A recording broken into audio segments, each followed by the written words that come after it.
ஆட்டமாடா போட்டிங்க ஆட்டம், உங்களுக்கு தண்ணியே கிடையாது போ அப்படிங்கிற அளவிற்கு இஸ்ரேலுக்கு செமத்தியான சில சம்பவங்களை செஞ்சு வச்சிருக்காங்க ஈரான். இந்தோனேஷியாவில் ஒரு பயங்கரமான நிலநடுக்கம். இந்த நிலநடுக்கத்தால் பாதிக்கப்பட்டிருக்கக்கூடிய மக்கள் எப்படி பாதிக்கப்பட்டிருக்காங்க அப்படிங்கிறத வீடியோ காட்சிகளை பார்க்க போகிறோம். இன்னொரு புறம் சீனா காட்டிய கெத்து.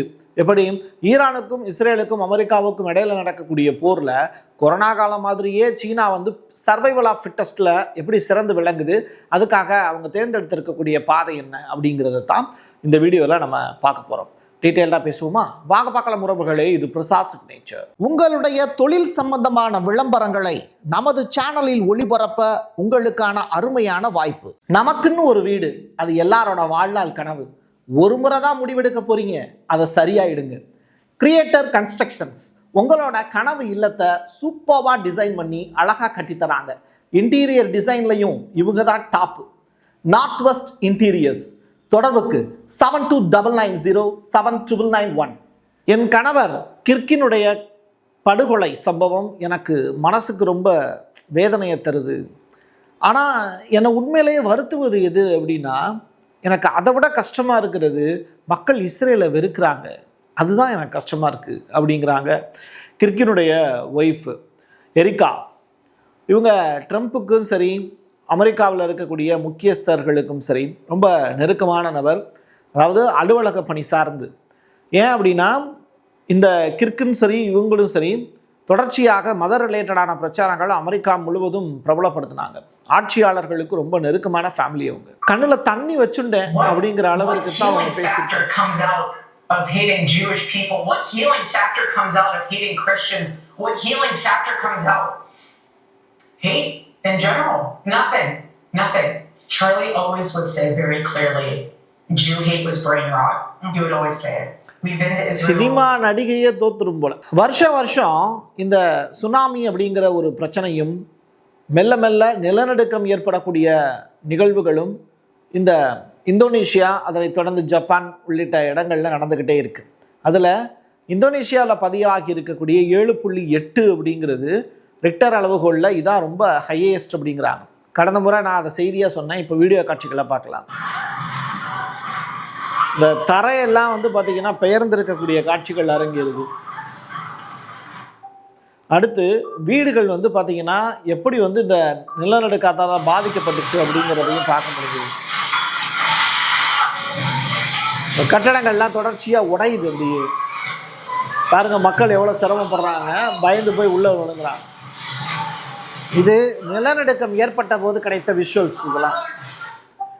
அடுத்ததா ஒரு முக்கியமான ஒரு தளம், அந்த இடத்துல வச்சிருந்த லைட்டு, ஸ்ட்ரீட் லைட்டு எப்படி ஆடுது பாருங்க.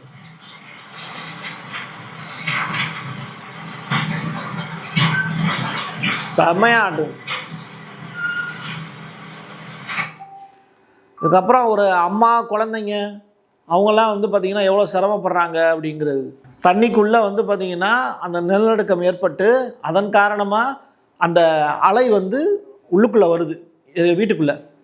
இதில் படகுல கரையோரத்தில் இருந்த அந்த பையன் கஷ்டப்படுறான், அந்த அம்மா போய் காப்பாற்ற போகிறாங்க. நாங்கள் போருக்கு தயாராகி வருகிறோம் அப்படின்னு பெலாரஸினுடைய அதிபர் அலெக்சாண்டர் அவர்கள் பேசி இருக்கக்கூடிய வார்த்தைகள் தான் இப்போ பேசு பொருளாக மாறி இருக்கு. நாங்கள் போருக்கு எதிரானவங்க தான், ஆனால் யாரேனும் ஒருவர் எங்களை நோக்கி துப்பாக்கியால் சுட நினைச்சாங்கன்னா அவங்க குறிபார்க்கக்கூடிய அந்த இடத்துல நாங்கள் அவங்க மீது போர் தொடுப்பதற்கு தயாராகி விடுவோம் அப்படிங்கிறது தான் அவர் சொல்லியிருக்கக்கூடிய ஸ்டேட்மெண்ட்டு. ரஷ்யாவுக்கும் உக்ரைனுக்கும் இடையில பஞ்சாயத்து போயிட்டு இருக்கக்கூடிய நிலையில இந்த பெலாரஸினுடைய அதிபர் முழுக்க ரஷ்யாவுக்கு ஆதரவாக தான் செயல்படுவார். ஆனால் இப்போ ஈரானுக்கான போர் அப்படிங்கிறது நடந்துகிட்டு இருக்கக்கூடிய சூழ்நிலையில் பெலாரஸும் இதில் பங்கு பெறுவதற்கான வாய்ப்புகளை ஏற்படுத்துமோ? அமெரிக்காவுக்கு எதிராக இவங்க ரொம்ப ஆக்ரோஷமாக செயல்படக்கூடியவங்க, வடகொரியா மாதிரியே. அது மாதிரியான ஒரு சுச்சுவேஷனை உருவாக்கிக்கிட்டு அலெக்சாண்டர் களம் காணுவதற்கான வாய்ப்பு இருக்கோ அப்படின்னு தான் நினைக்க தோணுது. ஈரான் போர்னால இந்தியாவில் ஏகப்பட்ட பிரச்சனைகள் இருக்கு. பெட்ரோல், டீசல், கச்சா எண்ணெய் உள்ளிட்ட ப்ராப்ளம்ஸ்லாம். ஆனால் ஆணுரை தயாரிக்கக்கூடிய பிரச்சனையும் இப்போ உருவாகி இருக்கு அப்படின்னு சொல்றாங்க. இந்தியாவில் ஆணுரை உற்பத்தி அப்படிங்கிறது பாதிக்கப்பட்டிருக்கு அப்படிங்கிறது.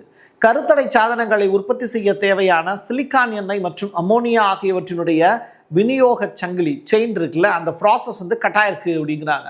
ஸோ இதன் காரணமாக ஊடகங்கள் தெரிவித்திருக்கக்கூடிய செய்தி, இந்த இடத்துலையும் பிரச்சனை ஆகுது அப்படின்னு. அப்போ இதனால இந்தியாவில் மக்கள் தொகை பெருக்கம் அதிகமாயிருமா அப்படிங்கிற கொஸ்டின் மார்க்கு உங்களுக்குள்ள வரலாம்.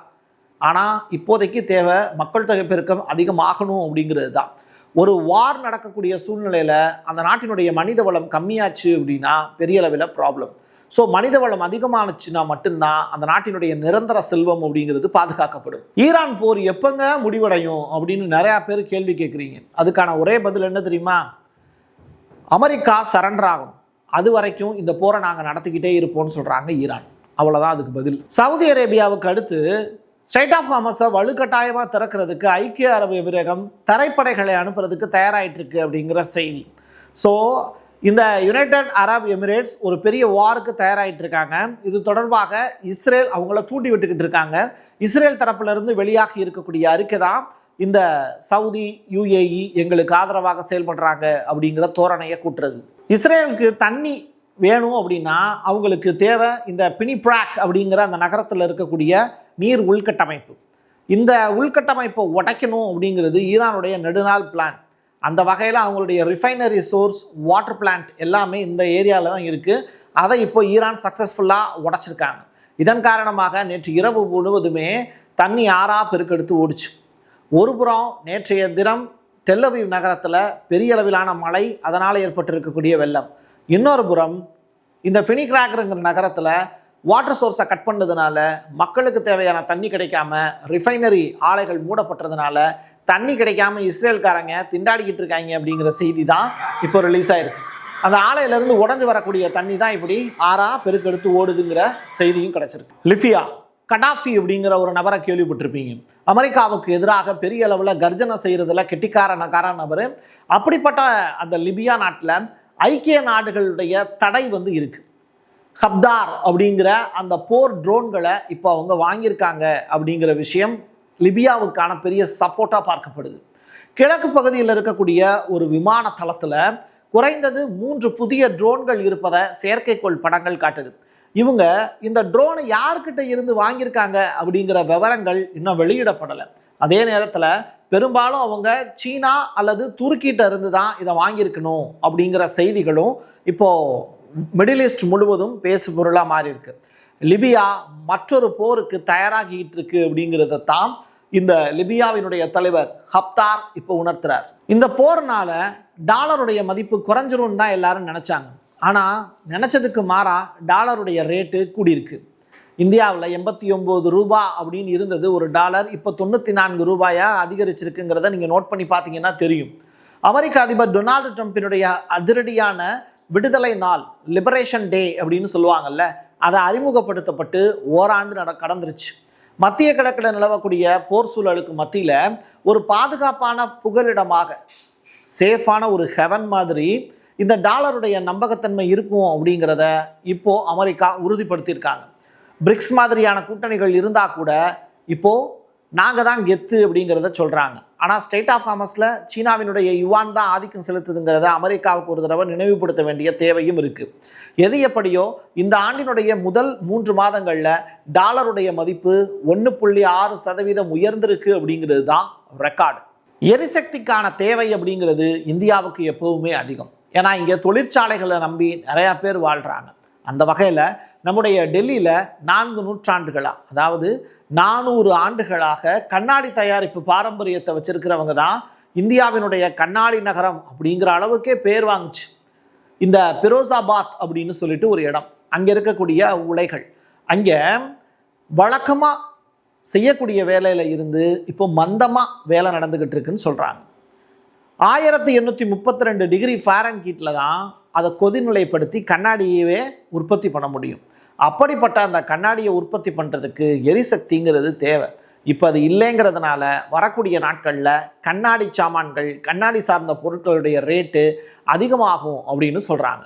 நடக்கக்கூடிய போரில் நம்மெல்லாம் என்ன பண்ணுறோம், பெட்ரோல் டீசல் இல்லாமல் வாகனங்கள் அப்படியே நிப்பாட்டி வச்சிடலாம் அப்படின்னு நீங்கள் எல்லாம் யோசிக்கலாம். ஆனால் சீனாவில் அப்படிப்பட்ட ப்ராப்ளமே கிடையாது. ஏன்னா அவங்க ஈவிக்கு மாறி ரொம்ப காலமாச்சு. Electronic vehicle, power of Siberia அப்படிங்கிற அந்த வார்த்தை அவங்களுக்கு பெரிய ப்ளஸ்ஸாகவும் பார்க்கப்படுது. இந்த சைபீரியாவினுடைய நாட்டில் இருந்து அவங்களுக்கு குழாய் மூலியமாக சீனாவுக்கு எண்ணெய் சேர்ந்துடும். ஸோ ரஷ்யா கிட்ட இருந்து என்ன வரணும் அப்படிங்கிற அவசியம் கூட அவங்களுக்கு கிடையாது. சீனாவினுடைய ஒட்டுமொத்த தேவைகளில் 50% மேலே ஃபுல்ஃபில் பண்ணுறது சைபீரியா குழாய்கள் மூலியமாக கிடைச்சிருது. பட் ஜப்பான், கொரியா மாதிரியான நாடுகளுக்கு இந்த வாய்ப்பு கிடைக்கல. ஏன்னா அவங்க தீவு கூட்டமாக இருக்காங்க. ஸோ மின்சார வாகனங்களுடைய எழுச்சியால் சீனா கொரோனா பீரியட் மாதிரியே இந்த ஈரான், இஸ்ரேல், அமெரிக்கா இந்த முக்கோண போரில் இருந்து தப்பிச்சுக்கிறதுக்கான பெரிய வாய்ப்பு, சந்தைகளில் தன்னை மேம்படுத்திக்கிறதுக்கான வாய்ப்பையும் அவங்க உருவாக்கிக்கிட்டாங்க. சீனா இதில் மட்டும் கெத்தில்லைங்க. சீனா தன்னோட மலைகள், பேரிடர் பகுதி, இது எல்லாத்துலேயுமே, போர் முனைகள் இருக்கக்கூடிய இடங்கள் எல்லாத்துலேயுமே ஒரு ஆபத்தான ஒரு இடம்னா ஒரு ஹெலிகாப்டரையே தூக்கக்கூடிய அளவிற்கு 600 கிலோ வரையிலான எடையை சுமந்து செல்லக்கூடிய ட்ரோனை வந்து கண்டுபிடிச்சிருக்காங்க.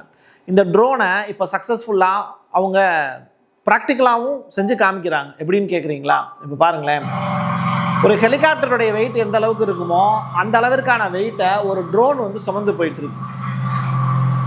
ஒரு ட்ரோனால் இவ்வளவு பெரிய வெயிட்டை சுமக்க முடியும்னு யோசிச்சு பாருங்க. கிட்டத்தட்ட ஒரு ஹெலிகாப்டர் டைப்பில் தான் அது இருக்குது. சக்ஸஸ்ஃபுல்லாக அதை லேண்ட் பண்ணக்கூடிய காட்சிகளையும் அவங்க சீனா படம் போட்டு விளக்குறாங்க. இப்படி சீனா எல்லா தொழில்நுட்பத்திலையுமே சிறந்து விளங்குறாங்க. ஈரானுக்கான போரில் ரஷ்யாவும் சீனாவும் ஈரானுக்கு உதவி செய்கிறதுக்கு தயாராக இருக்குது. ஆனால் ஈரான் தன்னந்தனியாக போராடி இந்த போராட்டத்தில் வெற்றி பெற்று கொண்டே இருக்கிறது. ட்ரம்ப் தன்னுடைய தோல்வியை ஒத்துக்கிட்டு தன்னுடைய படை வீரர்களை சரணடைய சொன்னால் மட்டும்தான் அவர் வாழ்வார். இல்லை என்றால் என் கையெழுத்து. என் மக்களுக்கான உறவுகளை மீண்டும் ஒரு பதிவில் சந்திக்கலாம். உங்களுடைய தொழில் சம்பந்தமான விளம்பரங்களை நமது சேனலில் ஒளிபரப்ப உங்களுக்கான அருமையான வாய்ப்பு. நமக்குன்னு ஒரு வீடு, அது எல்லாரோட வாழ்நாள் கனவு. ஒரு முறை தான் முடிவெடுக்க போறீங்க, அதை சரியாயிடுங்க. கிரியேட்டர் கன்ஸ்ட்ரக்ஷன்ஸ் உங்களோட கனவு இல்லத்தை சூப்பர்வா டிசைன் பண்ணி அழகா கட்டித்தராங்க. இன்டீரியர் டிசைன்லையும் இவங்க தான் டாப். North west interiors. தொடர்புக்கு 7299079991. Prasad signature media broadcasting private limited. நீங்க நியூஸ் ரீடரா மாறணுமா, கண்டென்ட் கிரியேட்டரா உருவாகணுமா, சேட்டலைட் சேனல்ல ரிப்போர்ட்டரா வேலை பார்க்கணுமா, டாக்குமெண்ட்ரி மேக்கிங்ல இருந்து ஜேர்னலிசம் பற்றிய முழுமையான பயிற்சி பெற உங்களுக்கான அருமையான வாய்ப்பு. எங்களை தேடி வாங்க. ஆன்லைன் மற்றும் நேரடி பயிற்சி வகுப்புகளும் சர்டிபிகேட் கோர்ஸாவே கத்துத்தரும். மீடியா துறையில் 10 ஆண்டுகளுக்கு மேல அனுபவம் உள்ளவர்கள் பயிற்சி கொடுப்பார்கள். வாய்ஸ் ஓவர் தொடங்கி வாய்ஸ்லெஸ் பீப்புளுக்காக உங்களை சிறந்த ஜேர்னலிஸ்டா உருவாக்க வேண்டியது எங்களோட பொறுப்பு. ஸ்கூல்ஸ் அண்ட் காலேஜஸ்ல ஜூனியர் ஜேர்னலிஸ்ட்ங்கிற பேர்ல ஒர்க் ஷாப்பும் கண்டக்ட் பண்ணி கொடுக்கிறோம். மோட்டிவேஷனல் ஸ்பீக்கரா கடந்த 15 ஆண்டுகளா கல்வி நிறுவனங்களுக்கு நிகழ்ச்சிகளும் நடத்தி தரோம். தொடர்புக்கு 9944790333 94493594. Prasad signature @gmail.com.